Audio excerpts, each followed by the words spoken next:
Here's the truth. Far too long, we have lived with the discomfort of being a second-class citizen. And frankly, I'm tired of it. And every single Muslim in this country should be tired of it. CARE was founded after 9/11 because they recognized that some people did something and that all of us were starting to lose access to our civil liberties. People did something, said a freshman congresswoman from Minnesota, to support and justify the creation of CARE.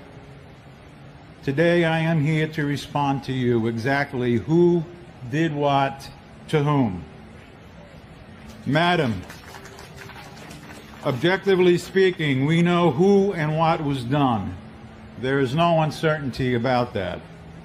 Why your confusion? On that day, 19 Islamic terrorists, members of Al-Qaeda, killed over 3,000 people and caused billions of dollars of economic damage. Is that clear? Ilhan Omar and Alexandria Ocasio-Cortez faced intense criticism as Republican Representative Nicole Malliotakis challenged Omar over controversial statements involving 9/11, Israel, Venezuela, and American foreign policy. This reaction breaks down the heated exchange, the arguments from both sides, and the bigger question of accountability in Congress. Do you think Ilhan Omar should have remained on the Foreign Affairs Committee? Share your opinion below. Like, subscribe, and turn on notifications for more political hearing breakdowns. Congresswoman, to tell you and the squad just who did what to whom. Show respect in honoring them, please. American patriotism in your position demand it.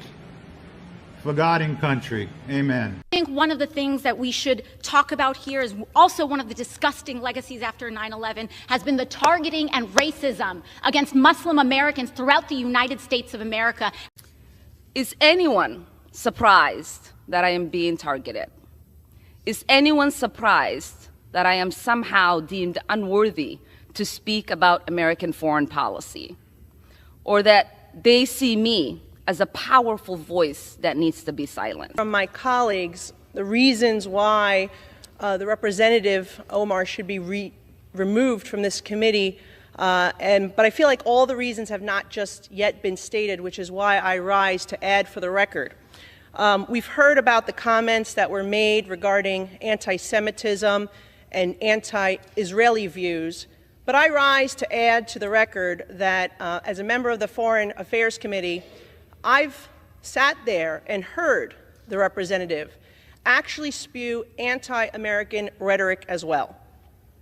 I've been in that committee room where the representative equates Israel and the United States to Hamas and the Taliban. Absolutely unacceptable for a member of that committee. I've also heard the representative equate that it is the United States' fault that there is turmoil in Venezuela that is not because of the oppressive socialist and communism that has spread throughout Central and South America in Venezuela at the hands of the Maduro and Hugo Chavez regimes. That is unacceptable. And as a New York representative, to hear the representative belittle, to try to diminish the worst terrorist attack on United States soil on September 11, 2001, as some people did something, that is unacceptable as well. And I hold the same standard for this side of the aisle that I do the other, because when another colleague on my side said something about 9/11, I also voted to have her removed from the Education Committee because I thought that was inappropriate.